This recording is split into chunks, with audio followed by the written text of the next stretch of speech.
Bonjour, bonsoir à tous, vous qui regardez les vidéos, que ce soit le jour ou la nuit. Ici DVD Pro Catch slash Mister Review. Et avant qu'on parle de ce show en question auquel on va parler aujourd'hui, sachez avant tout que le show, bien sûr, je l'ai regardé en direct comme tout le monde, mais par la suite, je n'ai pas eu le temps d'y travailler sur cette vidéo au plus vite, parce que tout simplement, j'allais insister à un autre show auquel j'avais déjà été la dernière fois, et que c'était le deuxième show auquel j'ai pu insister, le show de la PWA, au même moment. Donc oui, sachez avant tout que si cette vidéo n'était pas sortie à temps, c'est uniquement à cause de ça. Donc voilà tout. Mais j'aimerais vous dire, j'avais plutôt bien kiffé. Tout d'abord, regardez le show auquel on va parler bah, très vite, quoi. Le show vite fait. Et le show de la PWA avec toujours mon cher ami Adrien qui m'a encore invité à voir ce show. Donc tout simplement. Je sais que lorsqu'il y avait pour le show No Merci, enfin, ouais, No Merci, je devais filmer les matchs à Dinan Wrestling et puis je m'étais apercevoir que j'ai pas su filmer tellement que j'avais complètement oublié de prendre mon téléphone actuel. Mais, euh, mais je m'étais dit un petit peu zut, alors que là dans le show de la PWA auquel j'ai regardé, ben, je m'étais dit ah je vais pas le filmer, je vais juste regarder pour passer du bon temps parce qu'après tout hier c'était enfin avant-hier, donc le 10 c'était mon anniversaire, et du coup bah, je m'étais dit, oh peut-être que je vais peut-être pas filmer, je vais peut-être kiffer le show, manger, acheter des merch. D'ailleurs c'est ce que j'ai fait d'ailleurs. Peut-être peut-être que je vous montrerai sur Instagram si ça vous intéresse. Juste deux trucs que j'ai achetés, mais sans plus. Donc voilà tout. Mais ce qui est bien, c'est que j'ai passé une bonne journée. Vraiment une journée purement catchesque. Et je ne peux que être content de cette journée. Donc voilà tout. Donc après avoir parlé du show de la PWA auquel bah, il y avait pas mal de catcheurs, notamment Lana Austin, Noé Aoka et les catcheurs de la VCC, même dont j'ai porté le t-shirt Greenlock avec son partenaire Bradong, je crois que c'est ça. Je connais pas beaucoup plus le nom que cela, mais je peux vous dire ce que je peux en dire des, des personnes auxquelles je pourrais en citer, même si c'est pas évident d'en retenir.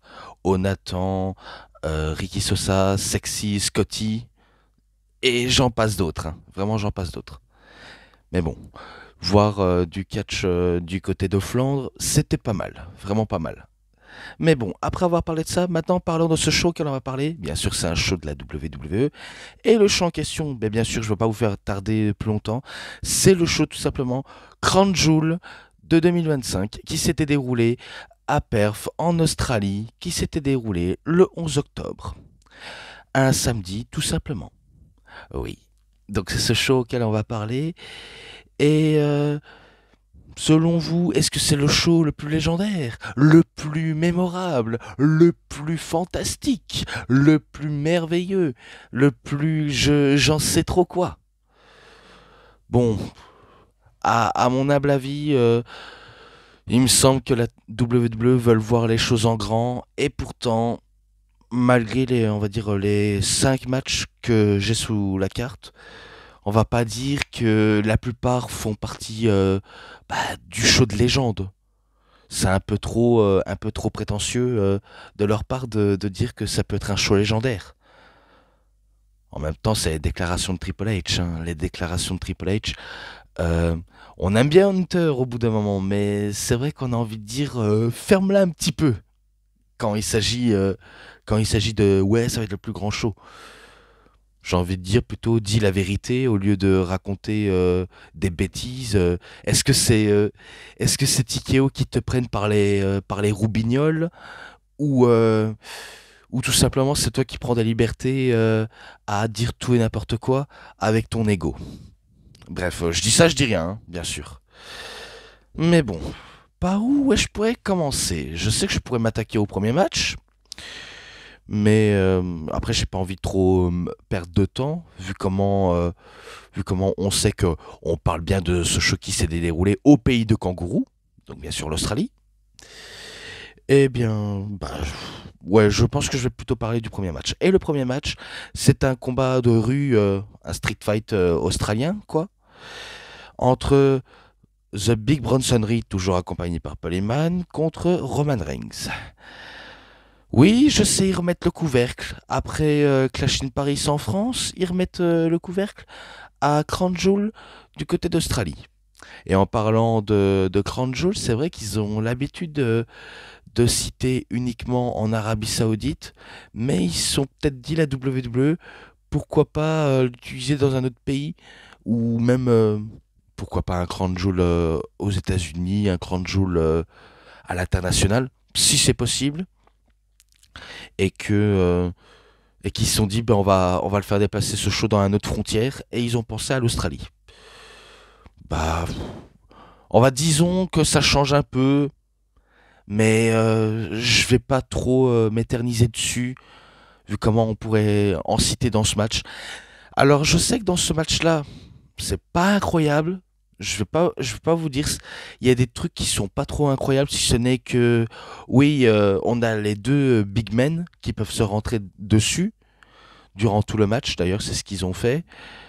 Et qui dit Street Fight dit sûrement liberté de faire des objets, interventions, euh, de tout, etc. Du coup, on a eu des tas d'objets, notamment les.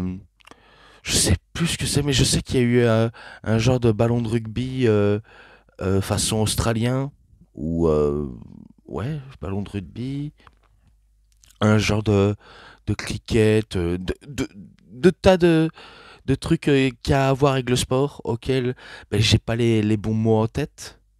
Et d'ailleurs, avant que je parle de ça, bien sûr, j'ai regardé tout le reste du show dans le live YouTube avec mon cher Gail, auquel je salue toujours.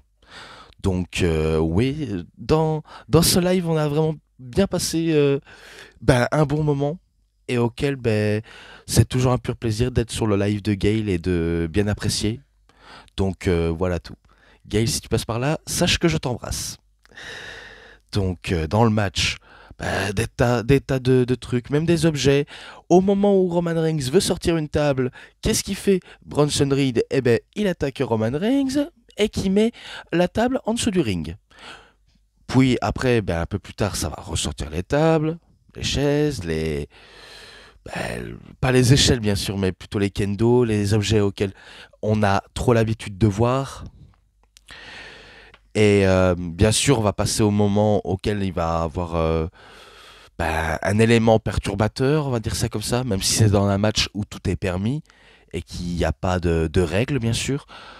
Le moment auquel Roman Reigns veut faire le tour, où il veut faire un spear sur Bronson Reed pour faire passer à travers les escaliers. La table. Oh putain, excusez-moi. Excusez-moi. Ah, faut dire, je me précipite trop vite. Oui, on va dire qu'il voulait faire un spear à travers les barrières d'insécurité, auxquelles on a l'habitude de voir ce genre de spot, et qui se fait arrêter par Bron Breakker, qui lui fait un spear un peu de nulle part.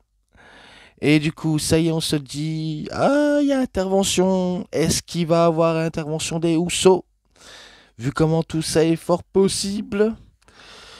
Et évidemment, on a eu l'intervention des Usos qui vont faire super kick party sur Bronson Reed, sur Bron Breakker. Bref, ça envoie des super kicks comme des balles de plomb, façon Young Bucks. Et on met hors d'état de nuire les heels. Et on fait leur spot respectifs, les fesses contre face. Et essaie de faire le boulot pour essayer de faire gagner Roman Reigns. Et pourtant, les heels vont quand même les balayer d'un seul geste, on va dire ça comme ça, les Usos. Voilà, les démolir, encore les démolir, jusqu'à ce qu'il reste que Roman Reigns.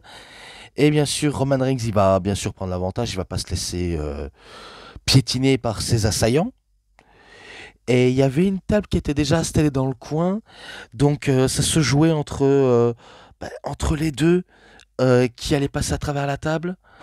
Et puis, il y a un moment auquel Roman Reigns esquive, enfin, pas esquive, mais qui veut pas partir dans la prise de Bronson Reed.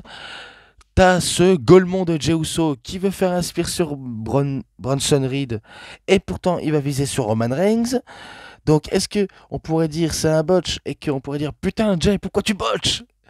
Même si on va dire que c'est fait par accident, bien sûr comme d'habitude. Ouh là là monsieur j'ai pas fait exprès. Donc c'est facile de dire oh putain qu'est-ce que j'ai pas fait exprès Roman. Et pourtant, il se fait allumer, et c'est à ce moment-là auquel Bron Breakker va faire, je crois, un spear sur Jimmy Uso et Jay, et aussi sur Roman Reigns, et ça va permettre à Bronson Reed de terminer le boula, de terminer le boula, man, boula, terminer le boulot, excusez-moi.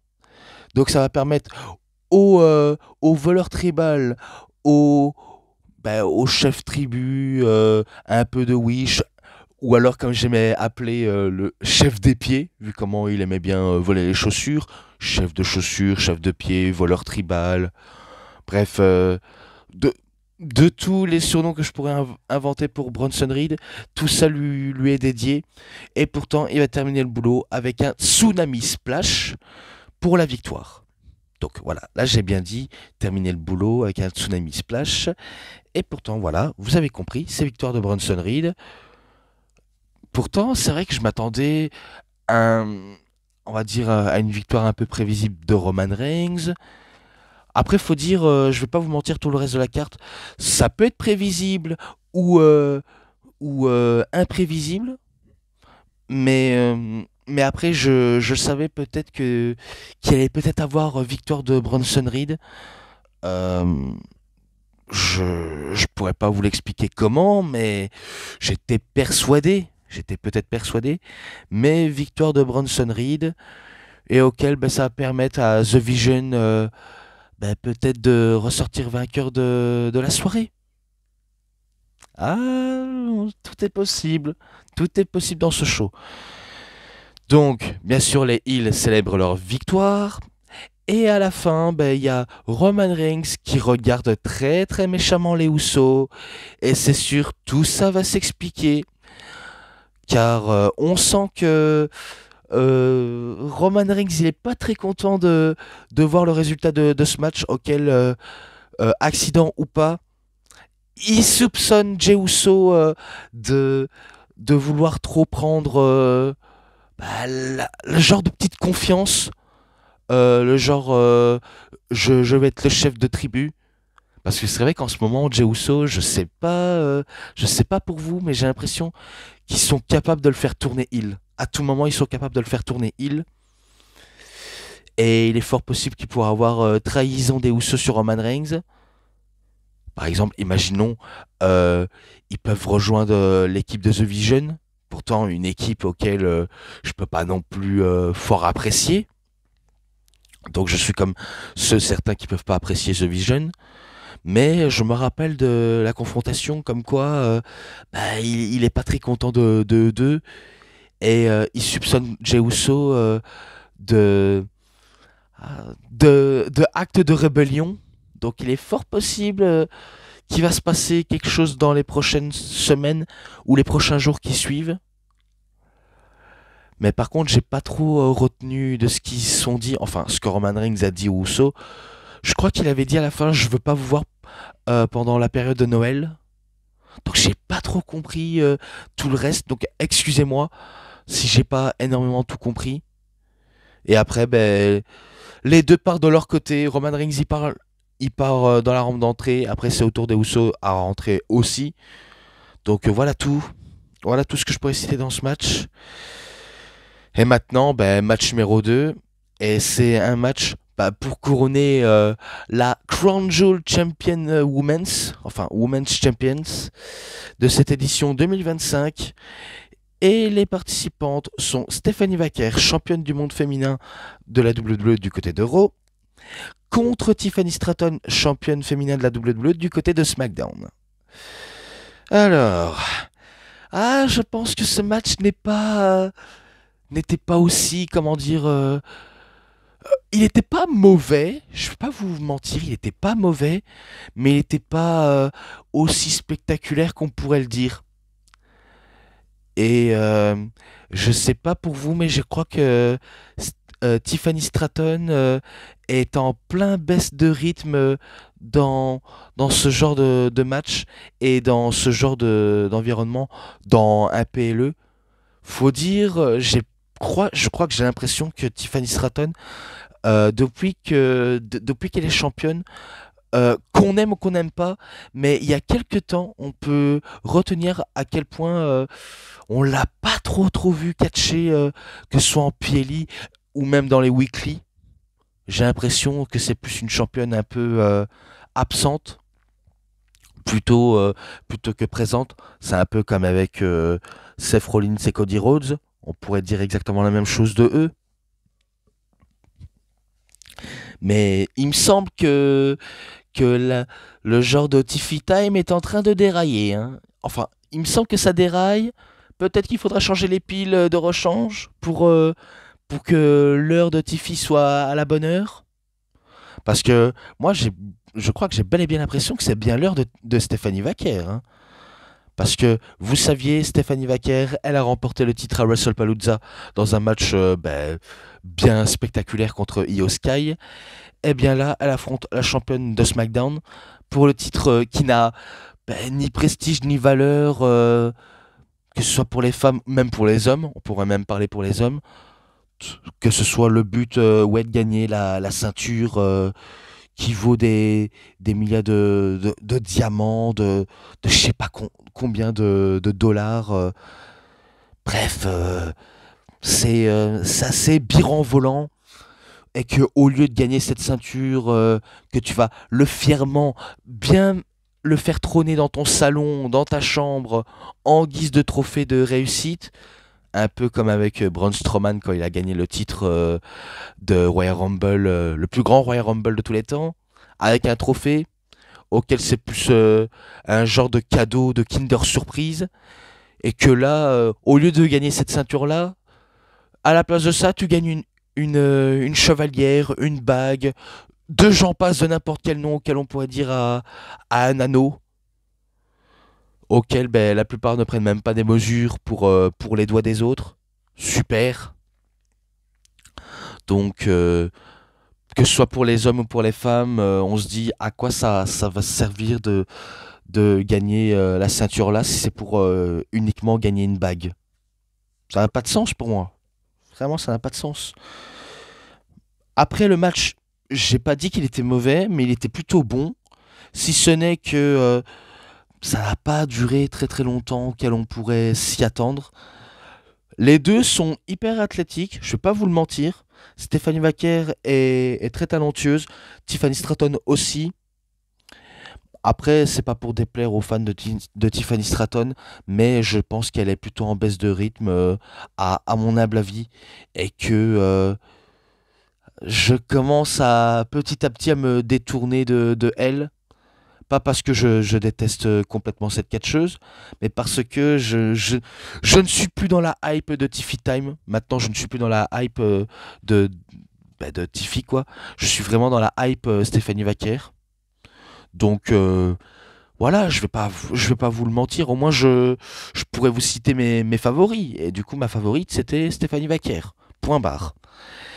Et dans le match, on a eu des tas de trucs auxquels je pourrais pas non plus tout les citer, vu comment il y a eu des tas de moves respectifs de la part de tous les deux. J'étais persuadé que ce serait Tiffany Stratton qui emporterait le match, parce qu'avant tout, c'est la championne féminine de la WWE. Ce serait pas déconnant de la faire gagner. Mais après, à quoi ça va lui servir de gagner ça? Je vous le demande. Tout ça, c'est trop poser de questions. je pourrais vous le demander tous, même si j'aurais pas de réponse concrète. Alors que je pense que celle qui a besoin de tout approuver, c'est Stéphanie Vaquer, hein. Honnêtement, si c'est pour une seule championne à mettre en avant dans le roster de Raw, je voudrais que ce soit elle, du fait que ce soit bien utilisé et que elle nous livre que des matchs de dingue. Et pourtant, après des tentatives de Prettiest Moonsault Ever ratées de Tiffany Stratton, ça va permettre à Stephanie Vaquer, je sais pas si elle va enchaîner ses fameux moves habituels, comme par exemple, je sais qu'il va y avoir le Kiss of Devil, donc le baiser du diable, la euh, fameuse prise auquel elle effectue un genre de marteau-piqueur avec la tête, ou encore un SVP, donc un genre de package backbreaker ou neckbreaker, ça dépend comment on peut l'amener. Moi j'appelle comme ça parce que c'est plutôt un package backbreaker, mais heureusement qu'elle a ajouté des noms, quoi. Le SVP, donc pour Stephanie Vaquer Breaker, on va dire ça comme ça. Et que par la suite elle va effectuer son Con- Con- Control Moonsault, je crois que c'est ça. Un espèce de moonsault en tire-bouchon. Skankroo Moonsault. Ah, faut dire que je suis pas trop doué en nom, hein. Désolé, je suis pas trop doué. C'est pas évident de retenir le nom.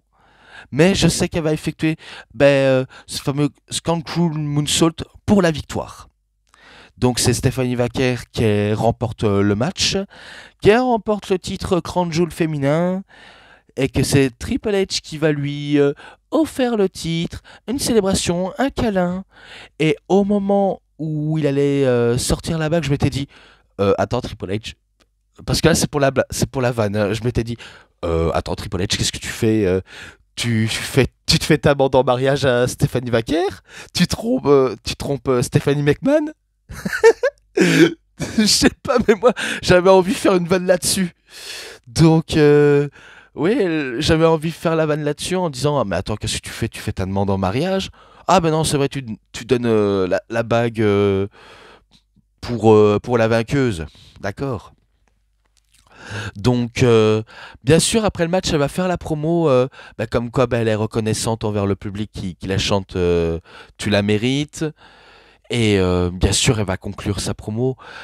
Je peux pas trop dire ce qu'elle disait dans sa promo, pas parce que j'en ai rien à battre, hein, mais parce que elle a préféré de jouer les bonnes championnes vainqueuses qui remercient son public. Et d'ailleurs, ça c'est magnifique. Donc la primera reste la primera. La première reste la première.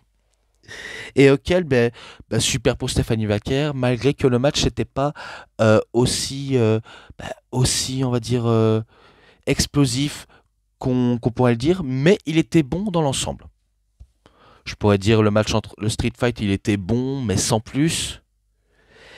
Et maintenant, on va parler du troisième match. Et ce troisième match, peut-être que je serai peut-être pas objectif envers certaines personnes que je pourrais citer, notamment The OG ou envers d'autres personnes qui s'identifieraient à ce genre de match en disant c'est pas leur match qu'ils préfèrent, leur tasse de thé, j'en passe et d'autres. Le match, simple et très solide, quand je pourrais qualifier ça, un match 5 étoiles entre John Cena contre AJ Styles. Oui, ce match-là auquel je pourrais citer. Alors, je pourrais citer ce contexte d'abord. Oui.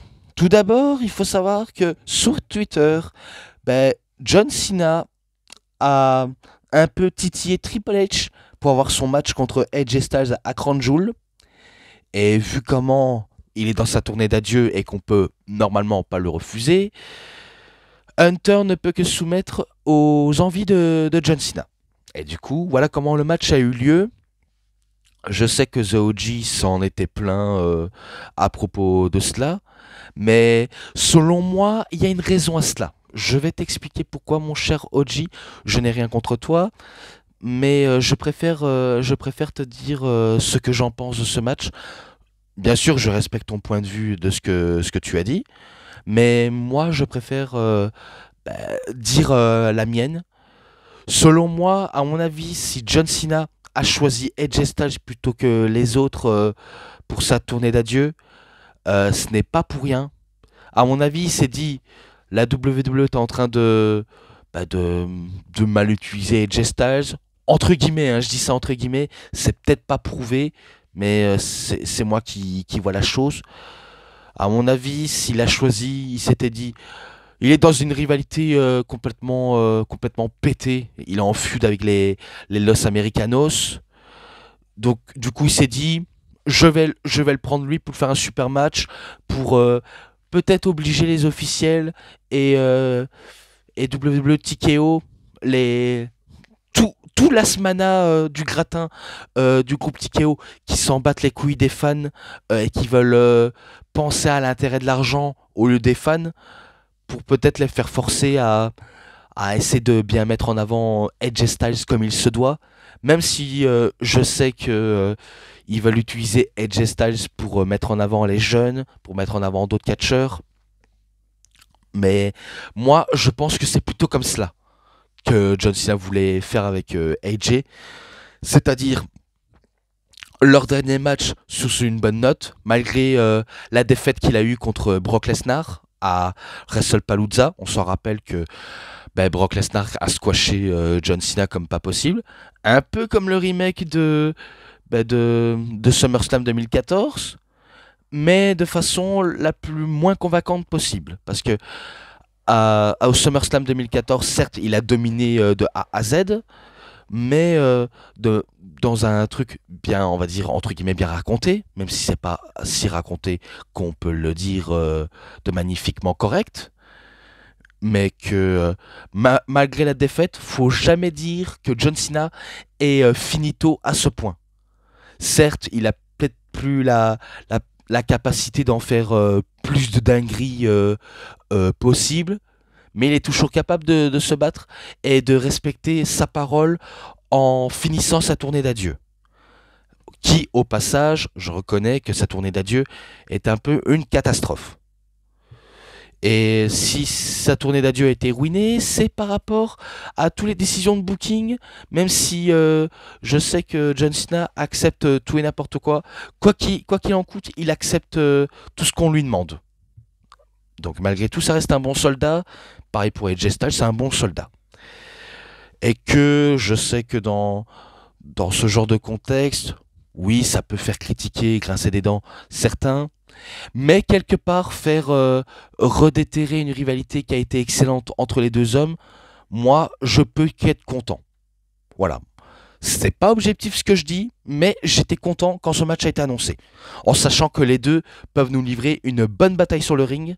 Parce que vous saviez, John Cena, ancien visage de la WWE, enfin, il restera toujours à tout jamais le visage de la WWE, quoi qu'il arrive.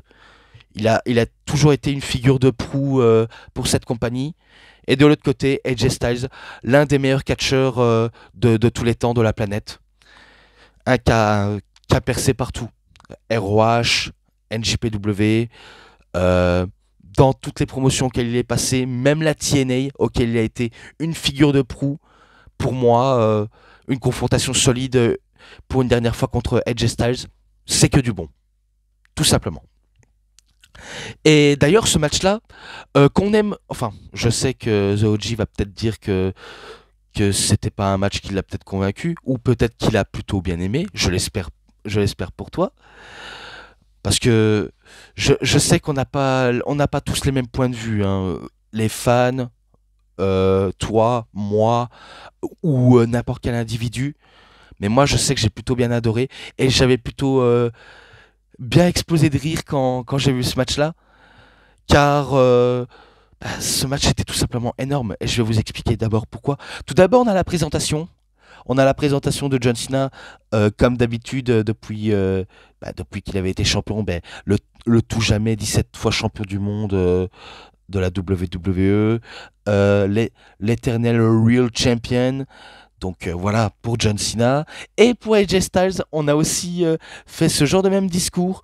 L'un des anciens figures de la Total Non-Stop Action Wrestling, donc TNA, ancien chef du Bullet Club à la New Japan. Bien sûr, ils n'ont pas cité la New Japan. et, euh, et qu'il a tout accompli là où il est passé. Et bien sûr, toujours le phénoménal AJ Styles, auquel il était venu avec l'une de ses anciennes tenues à l'époque de la TNA. Et quand j'ai vu ça, je m'étais dit, oh là là, au SummerSlam, il était en mode Eddie Guerrero.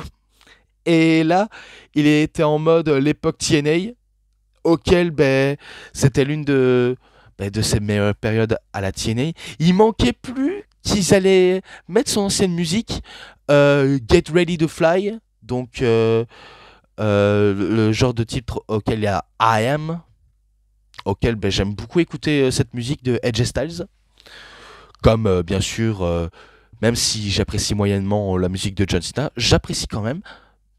Et que pour John Cena, imaginons, ils auraient fait ce délire, le faire venir en mode prototype, euh, où il était juste en slip et en botte, quoi.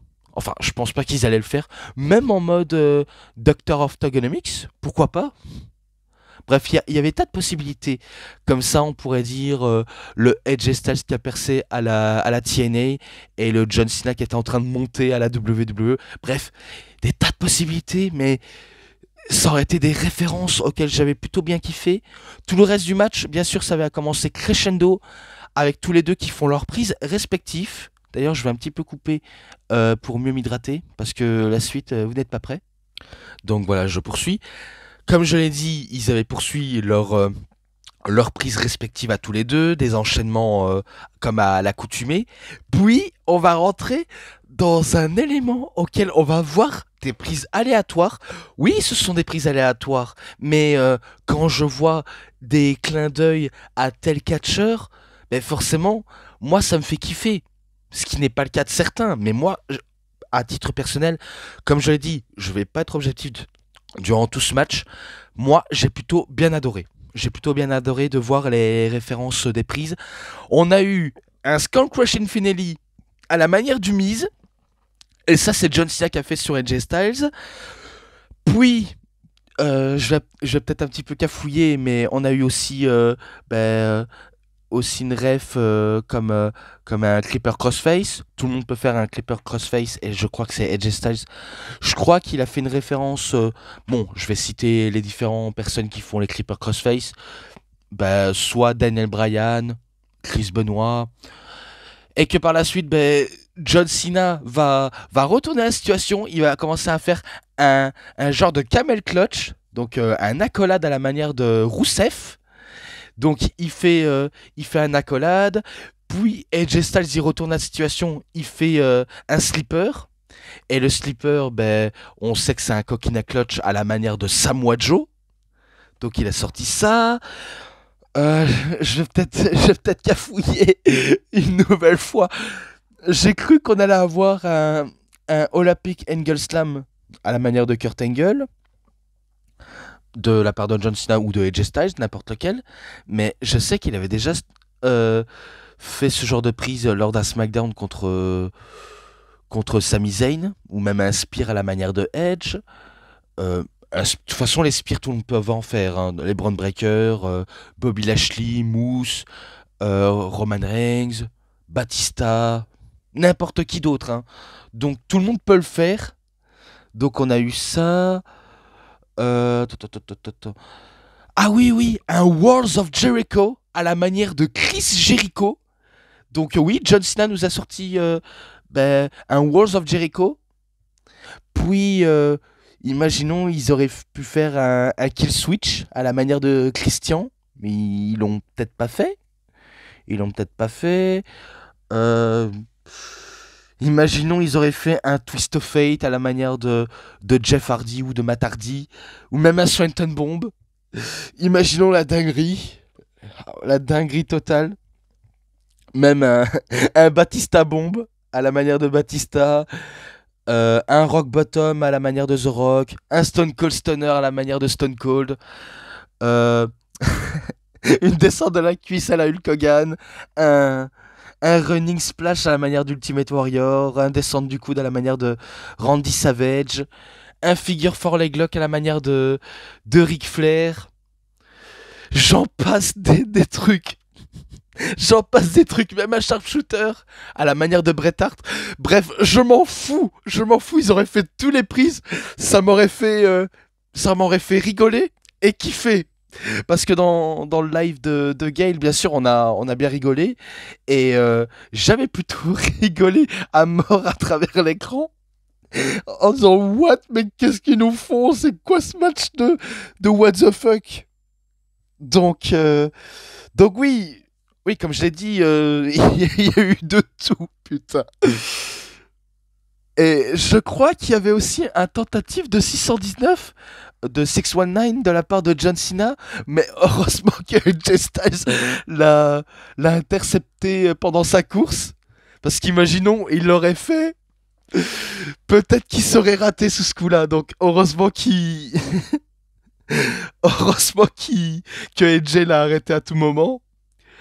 Puis je crois AJ Styles va faire The Wing Angel à la manière de Christopher Daniels, vu comment, euh, vu comment John Cena l'avait déjà fait lors de Clash in Paris sur Logan Paul, comme les références, le, le pop-up European Uppercut de la part de Claudio Castagnoli, Cesaro, euh, même un End of Days à la manière de Baron Corbin, bref, des tas de références de la plupart des adversaires auxquels John Cena a pu affronter.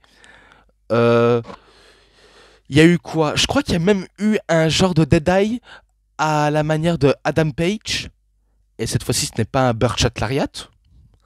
Donc ce n'est pas un Birdshot Lariat du tout. Il n'y a pas eu de zigzag, mais bon, ce n'est pas grave. En tout cas, chacun dans les prises qu'il y a eu dans le match de John Cena et de AJ Styles, c'est sûr, on ne peut qu'aimer ce moment-là. Même s'il y avait bah, AJ Styles qui a voulu faire du John Cena qui a voulu faire du AJ Styles. Et je crois qu'il y a même eu un chokeslam, je crois, à la manière de Kane ou de l'Undertaker ou du Big Show. Euh, Il y a eu quoi encore Il y a eu quoi? Ah oui! Ah oui! Le Sister Abigail! Oui, John Cena nous a fait un Sister Abigail à la manière de Bray Wyatt. Oh putain! Putain de merde!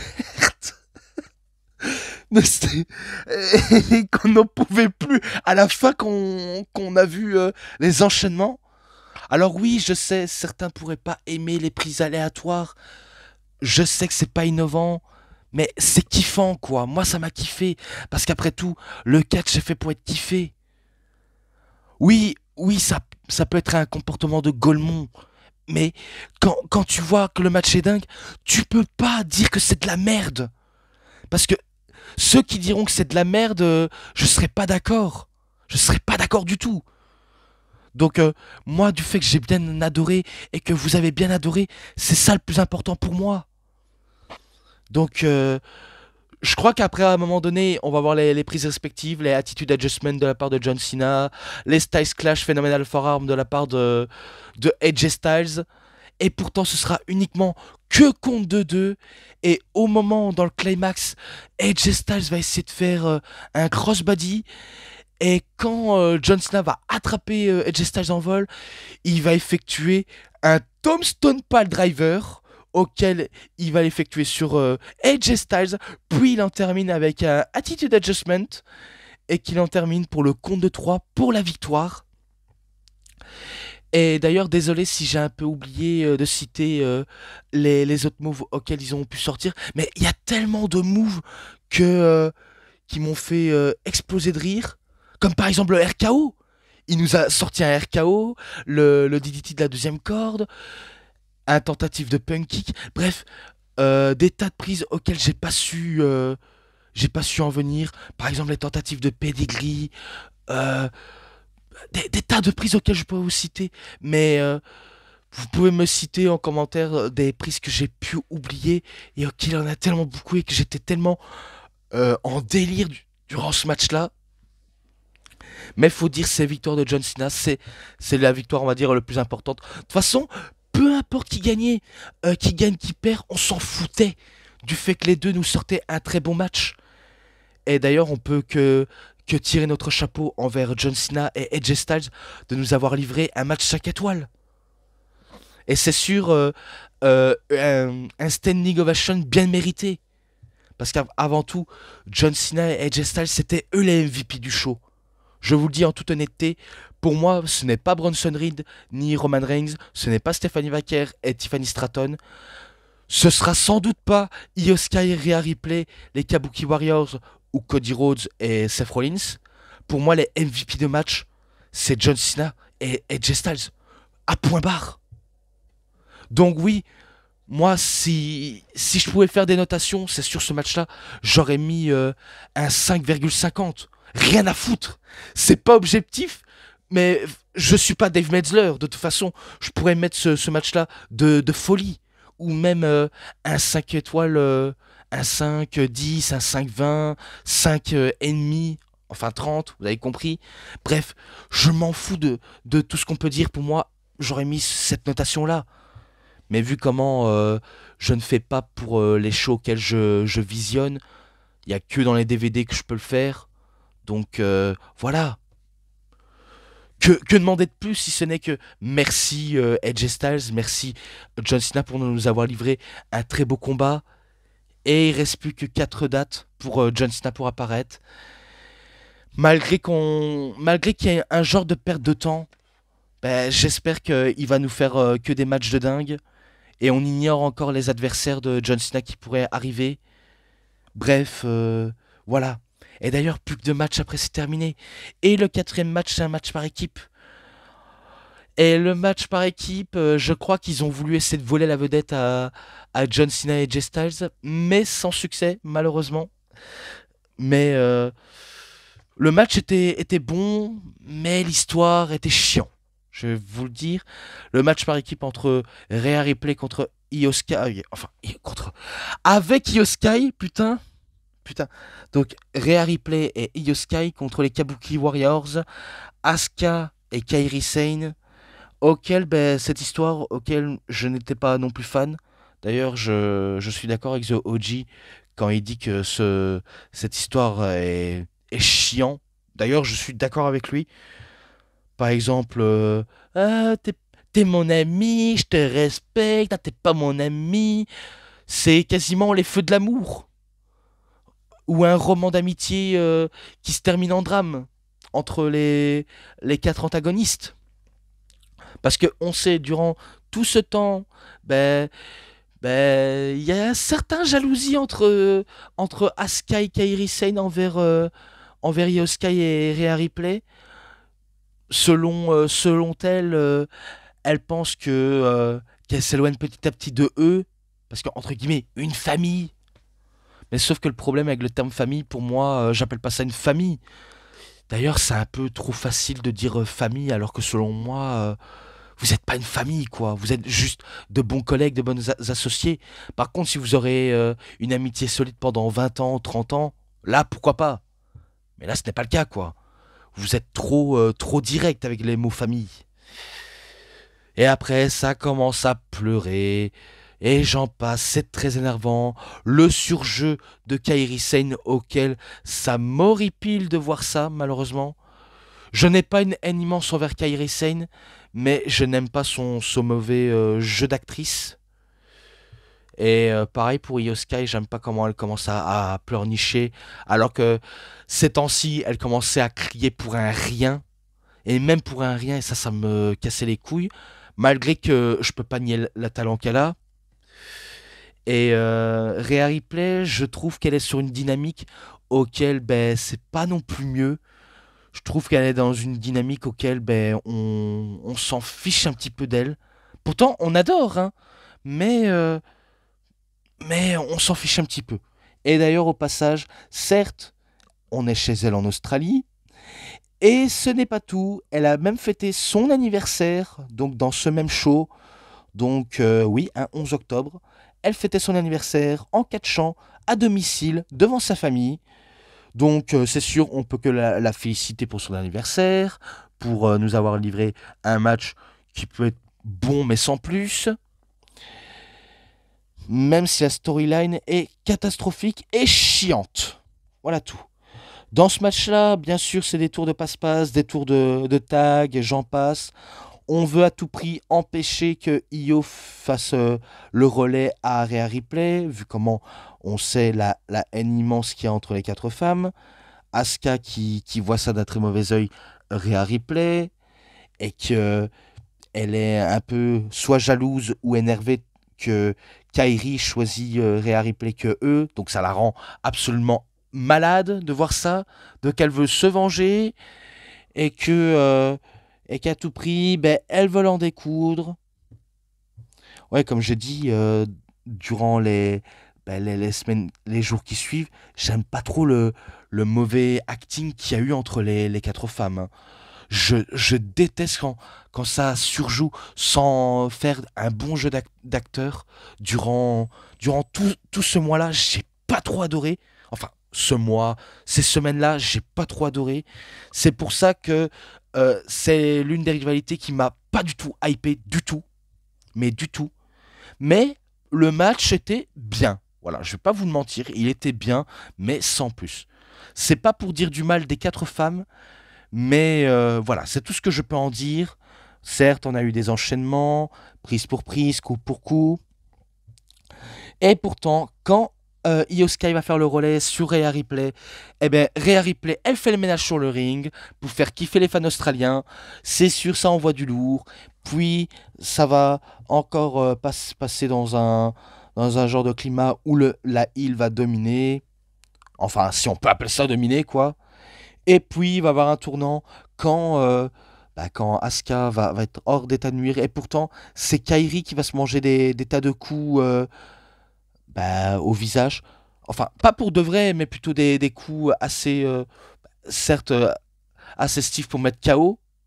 D'ailleurs, c'est vrai que, certes, elle est énervante, Kairi Sane, de voir ce genre de surjeu. Mais ça se voit qu'elle est complètement soumise à Asuka. Mais un peu trop, je trouve, à mon goût. Un peu trop. Donc c'est elle qui va être sacrifiée dans le match avec un Reptile plus un Over the Moonsault de la part de Io Sky. Et c'est compte de 3, tout simplement. Victoire des nouvelles meilleures amies. Est-ce que ce roman d'amitié va perdurer? Ou alors, qui sait la WWE, vu comment on est un peu dans ce délire de gay pride quand vous mettez Rhea Ripley et Liv Morgan ou j'en passe d'autres. Parce que oui, je peux appeler ça. Pourquoi pas faire un roman d'amitié où les deux tombent littéralement amoureuses. Pourquoi pas? Parce qu'après tout, c'est beau l'amour. C'est beau de voir deux personnes qui s'aiment et qui peuvent vivre heureux, avoir beaucoup d'enfants. Non, là c'est sûr, je pars dans un délire assez, assez loufoque, mais ils en sont capables pour attirer une audience bah, de LGBT+, on pourrait dire ça. LGBTQ+, du fait que ça donne pas une mauvaise image, mais je ne pense pas qu'ils vont le faire dans un contexte aussi, aussi différent que lorsque TKO dirige tout ça. Parce qu'on connaît les tas de mouvements, hein. On pourrait dire qu'il y a une part de racisme dans leur fédération, une part de homophobie, on sait jamais. Mais on va pas rentrer trop dans la théorie du complot WWE, parce que après on va trop se faire des films. Déjà, on se fait déjà des films dans notre tête. Vaut mieux pas trop rentrer dans ce délire de théorie là, quoi. Si ce n'est que, voilà, Rhea Ripley, elle a gagné à domicile avec sa partenaire et c'est bien joué. Ils ont essayé de voler la vedette à John Cena et Jay Styles, mais sans succès. Vous avez fait un très bon match. Ok, super. Merci beaucoup, mesdames. Et enfin, le main event. Oui, le main event pour le titre masculin Crown Jewel de l'année 2025 entre le champion du côté de Raw ou le champion du monde poids lourd Seth freaking Rollins contre le champion incontesté de la WWE du côté de SmackDown, The American Nightmare, Cody Rhodes. Oui, donc c'est ça le main event. Et même si c'est un peu comme celle de l'année passée, auquel ça a été également le main event du côté des hommes, on sait qu'il y a toute une histoire entre les deux, hein. Vraiment une histoire. J'ai pas besoin de résumer toute l'histoire. Vous saviez que tout ça avait commencé lors de WrestleMania 38 en 2022, puis WrestleMania Backlash en 2022. Hell in a Cell, auquel on sait que Cody a combattu avec un pec complètement pété et qui n'est que sorti que 3 fois vainqueur envers Seth Rollins. Et imaginons, il aurait obtenu une 4e victoire. Là, on pourrait se dire, Cody Rhodes est trop imbattable malgré son côté lisse. On pourrait dire un Superman ou un Homelander. Mais il est trop, on va dire, en sur invincible. Limite, il est en mode dieu, impossible à battre un dieu. Il est invincible, etc. J'en passe des termes, des mots. Et pourtant, je vais pas spoiler, hein, je vais spoiler à la fin de ce match. Et pourtant, Rollins, malgré qu'on sait qu'il est dans une dynamique auquel on apprécie, pour certains, pas trop, pour d'autres, on apprécie pour son talent dans le ring. Oui, c'est vrai, ses tenues vestimentaires, c'est discutable. On pourrait dire qu'il s'habille en femme, qui prend les vêtements de sa femme et qui se met sur lui. Pour le côté, certes, ridicule, mais faut dire, le ridicule ne tue pas, du fait qu'on se marre bien et que sous le ring c'est du solide, le reste on s'en fout. Après c'est que mon avis, mais c'est vrai que ça... S'il serait Travelo, ok, assume ton côté Travelo, ton côté travesti. Ou plutôt ton côté guir, j'en passe des termes, du fait que tu fais ça pour divertir les foules. Parce qu'on connaît, hein, il y en a qu'on peut les paraître plus ridicules, mais quand ils catchent, ça peut être solide. Par exemple, Santino, c'est vrai que j'ai jamais été. J'avais pas été tendre lorsque je faisais les reviews des DVD. Et pourtant maintenant, quand je regarde une nouvelle fois les exploits qu'il avait accomplis, je me disais, certes, il avait un côté comique, ridicule, et pourtant, sur le ring, il est solide. Faut pas sous-estimer les mecs comme Santino ou R-Truth. Donc ça, c'est que uniquement mon avis, hein. Vous avez le droit d'être d'accord ou pas, mais il faut dire, du fait que tu divertis un public, du fait que tu montres que tu fais du bon taf, voilà, c'est tout ce qui compte. Même si il y a des choses un petit peu négatives auxquelles on pourrait dire. Et pourtant, dans le match là, c'était solide comme d'habitude entre les deux hommes qui savent faire du bon taf. Et d'ailleurs, tout va se jouer à propos de la montre que Cody a offert à Rollins lors de WrestleMania 40, auquel je ne vais pas m'éterniser là-dessus, vu comment il y en a d'autres qui savent mieux parler que moi à ce sujet, notamment The OG, qui a dit que pourquoi WrestleMania était surcoté. Oui, je sais, je mets beaucoup en avant The OG, mais en même temps, vu comment il parle bien de moi en bien et qu'il me fait des bonnes critiques, si bien sûr il est d'accord ou pas, c'est respectable pour moi. Pour moi, c'est totalement respectable et du coup, je le rends l'appareil. Donc, Pierre-Paul, c'est normal si je mentionne aussi, parce que vous commentez mes vidéos, pareil pour Terry, vous commentez mes vidéos, je vous en suis très reconnaissant. Donc c'est pour ça que je ne peux pas vous empêcher de vous mentionner. Même si pour certains algorithmes YouTube ça ne plaît pas, mais je peux vous citer les abonnés qui ont été sincères avec moi. Comme par exemple, il n'a pas toujours été très sympathique avec moi, mais WWE Réseau, auquel entre embrouille et bonne discussion, je suis aussi reconnaissant. Donc voilà, malgré tout, je vous en remercie. Voilà, c'est pour montrer ma reconnaissance envers vous. Comme quoi, vous êtes fidèle à moi, je suis fidèle à vous. Donc je suis comme ça, moi. Je suis vraiment comme ça. Dans le match, on a eu des tas de prises entre les deux, certes respectives des deux côtés. Pareil, ils ont voulu essayer de piquer la vedette à AJ Styles et John Cena. Mais à quoi ça sert de faire du John Cena et AJ Styles si ils peuvent faire à leur manière autrement que essayer de style de show? Parce qu'on sait qu'ils veulent faire mieux, mais vous avez compris, pour moi c'est AJ Styles et John Cena, un point c'est tout. Et que Oui, il y a eu des tas de prises respectives, notamment des tentatives de crossroads, curbstone, pedigree, euh, le running genou, le Cody Cutter, et même un tentative de Vertbreaker, qui est un Dakop Killa à la manière de Homicide. Et, euh, et quand Rollins prend l'avantage et qu'il domine Cody Rhodes dans le coin, eh bien, il va le placer en mode pendu.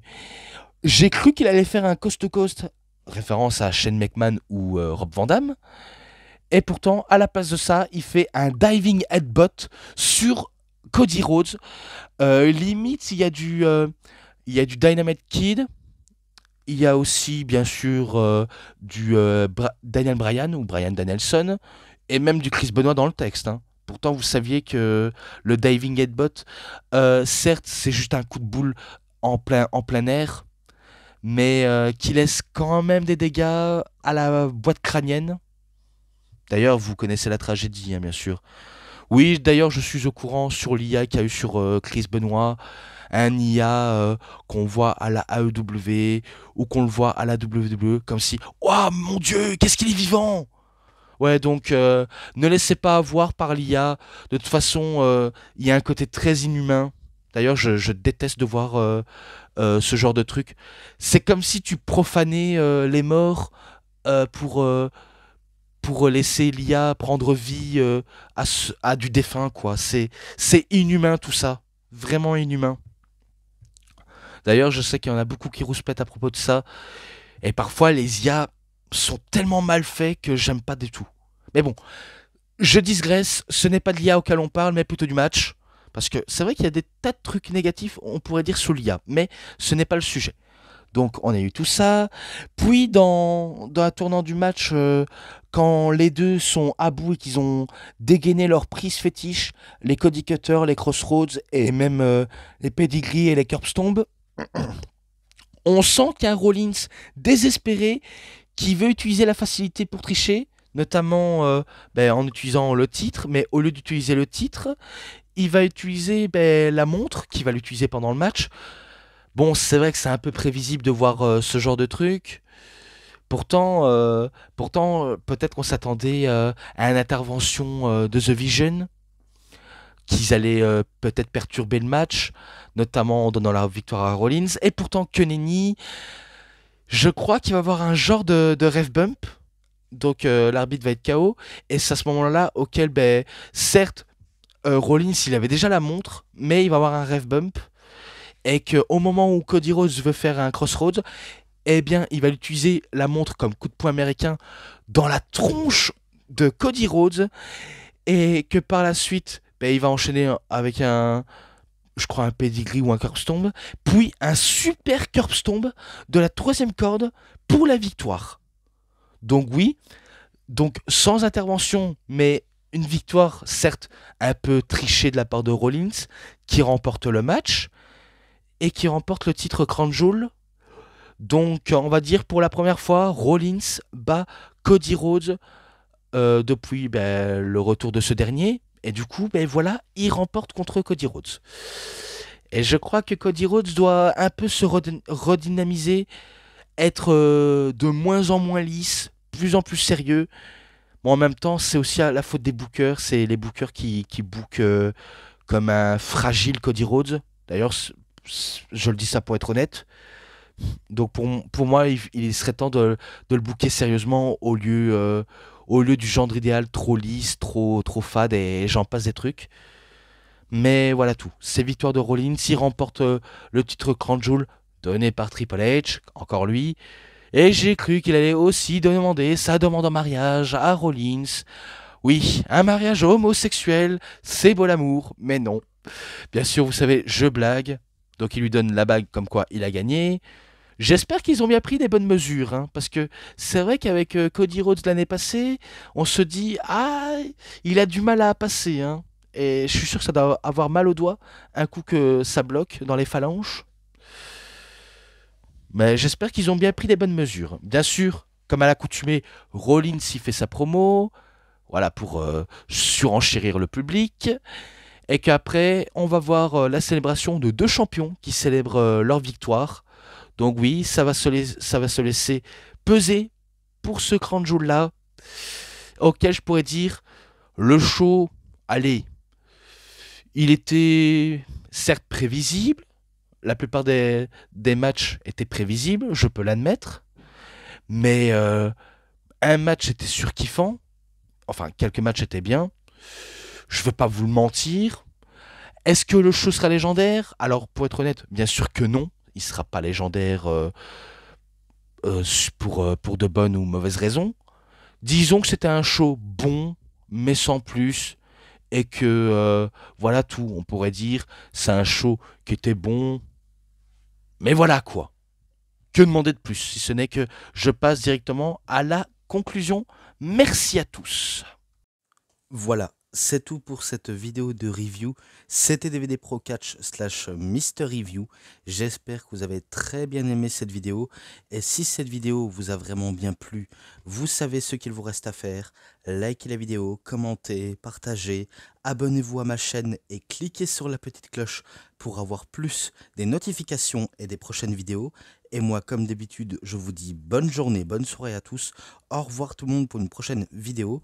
A plus à tous les fans de catch. Allez, bye bye tout le monde. Salut tout le monde.